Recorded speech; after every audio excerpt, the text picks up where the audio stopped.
Hello YouTube, my name is Austyn Hustles. Today I'm going to be talking about running a business as a minor. The ups, the downs, basically everything I've went through, and make sure you guys don't make the same mistakes that I have made.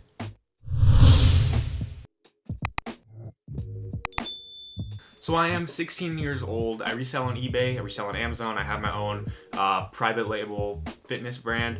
I also have, I had a vending machine business, which I'm going to end after this whole pandemic. And I think that's just about it. Yeah, that's all my businesses. And I'm just gonna tell you guys some of the mistakes I've made, how they screwed me over, and what you can do to prevent them. So I know for a lot of you guys, your first business is gonna really be reselling on eBay. I mean, that's kind of what everyone starts out with. Sorry if you didn't. But a lot of people just start out by reselling stuff on eBay, stuff in their house or wherever. The thing about eBay is that when you collect the money, it has to go through PayPal.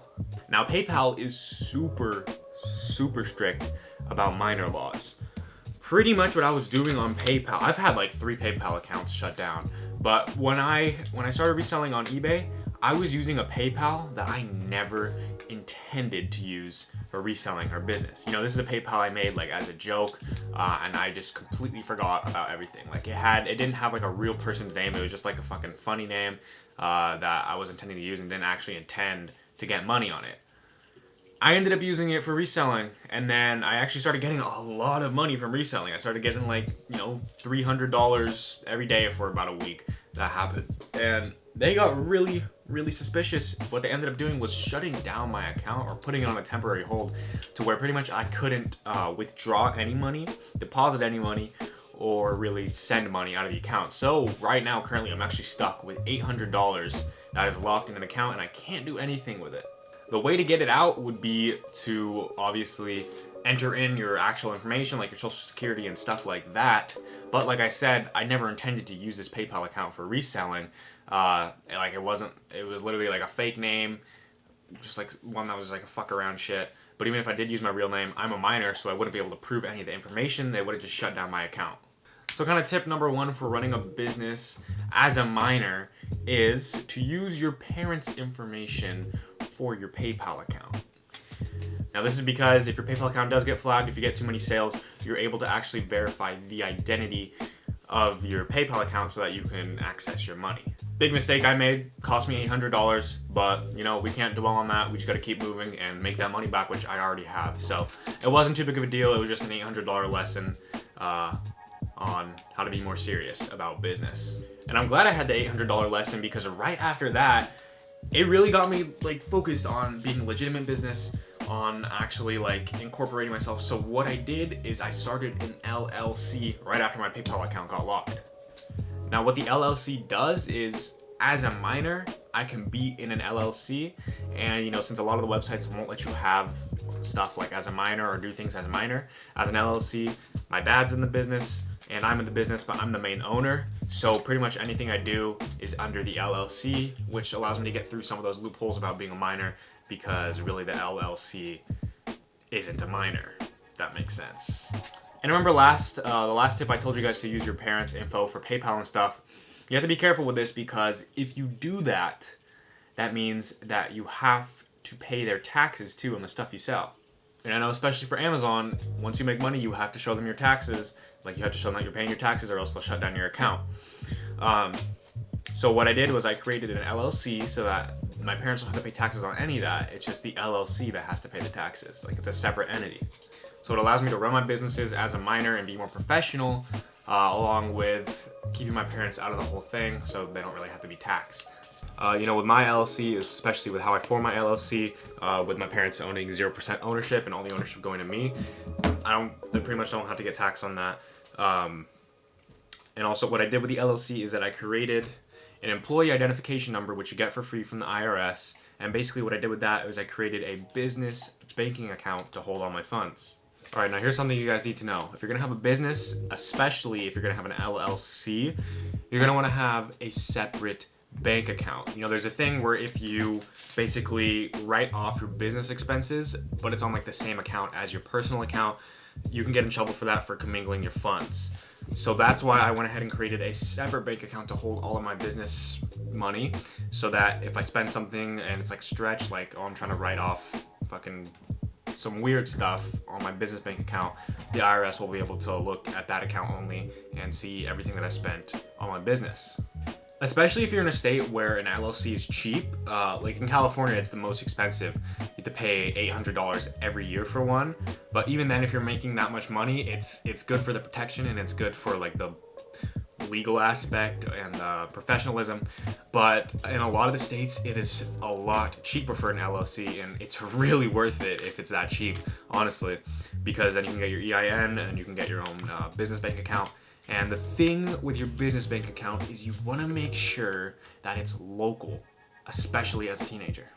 You know, maybe if you're over 18, being a local bank, not that big of a deal, but I wanted to go with like a local and not brick and mortar bank, mostly because those big banks, they have like a lot of restrictions on minors and stuff like that. So I went with a local credit union for my bank because as a minor, I'm gonna have a lot of problems banking and stuff, you know, and I want to make sure that I'm able to go in there and actually talk to them and explain my situation with them, because things have been complicated in the past. Like with my old banks, I'd have to have my parents under, or like an owner of the bank, which I had to do with my my current business bank account too. But it just makes things a lot easier if they're local, because, you know, sometimes as a minor, you know, people don't really expect you to run businesses. So it's kind of hard explaining that to, you know, a banker. But like with my old banks, I always just get like restrictions on sending money and stuff because they're in different names. Like my business bank's under my dad's name, but I'm trying to send it to my personal account, stuff like that, you know, stuff I shouldn't have been doing. I should have just kept it in one business bank account. Now I have one, now I can do that. But yeah, if you have like these other banks, they can put a lot of restrictions, give you a lot of headaches. It took me a week to transfer money from my old savings account that I bought all my business funds into. It took me a week to get that from that account to my new business banking account. So it's just a lot of headaches you don't want to deal with. Make sure you go with like a local, smaller branch for your business bank account, because it's going to save you a lot of time and a lot of headaches in the future. All right, and now finally, like the last thing I have for you guys is, you know, some of you might want to start selling on Amazon. If you do that, you know, or if you tried to do that, you know that like the signing up process is kind of strict. They ask you a lot of social information, social security information, stuff like that. And as a minor, you can't legally sign up for that. So this is where I recommend using your parents' info. That's what I did. And then finally, when I had the account, I changed the ownership or the entity type to the business, and now it's under my LLC name. I'm actually not sure if you can start an Amazon account solely as an LLC. If you can, someone let me know. But you can definitely start it under your parents' name and then choose to be taxed as an LLC, so it doesn't have to go through them. And then also like have the entity type as an LLC, so that when you log in, it doesn't show their name every time, and you know, good stuff like that.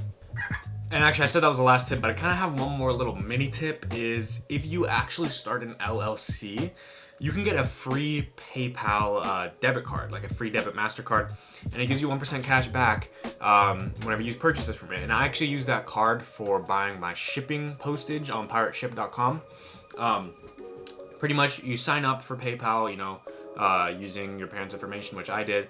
And then after that, you can apply to become a business account, and that's when you use the business entity identification number, which you get for free from the IRS. You use that to create your business PayPal account, and pretty much your PayPal is a business account. And actually, I don't even think you have to have a normal PayPal before that. I think you can just directly create a business PayPal account, which is what I did. And from there, you can just request a card. You literally get it in seconds, and then they'll send it to you in the mail. It'll come within like the next week. And that card has come in handy a lot, because sometimes with my other cards, I had just restrictions for spending a lot of money on stuff to resell, and then it takes a few days to get that off. Or I had rid on a money on account because I had a bunch of overhead fees I was terrible at keeping track of, but finally I got that covered. So yeah, I used that card for backup because I had it linked to my bookkeeping site, GoDaddy Bookkeeping, and every expense on that card showed up as a business expense. All right, bear with me. I know I said that was the last tip, but I got one more tip, just adding some extra value to you guys. GoDaddy Bookkeeping has been a real savior. Shows me my income, shows me my expenses, shows me my profit for the year, shows me the profit by a monthly basis. It's good stuff like that. Shows you the quarterly sales tax you owe, shows you the annual tax you owe. $10 a month, plus that's a business write-off.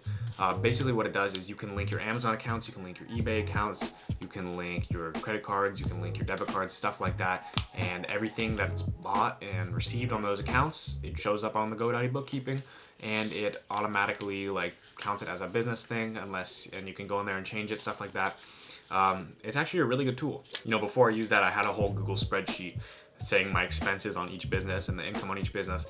That was fucking terrible to deal with. Every time I got an order, I'd go into the spreadsheet, type in how much money I made, how much money I spent on shipping. I don't do any of that anymore. I just buy the stuff and it goes straight to GoDaddy. I love it. So yeah, that was the last tip. If you're a minor, use your parents' info if you can, or create an LLC and choose a local bank. Hopefully you guys got some knowledge out of this video. Hopefully you enjoyed. If you did, please go ahead and subscribe right down here. To let me, I got some older videos. I'll probably link one about how I started an LLC, and then my most recent down here, something like that, or the other way. Yeah, right below, subscribe. Anyway, I'm out. This has been Austyn Hustles. Later.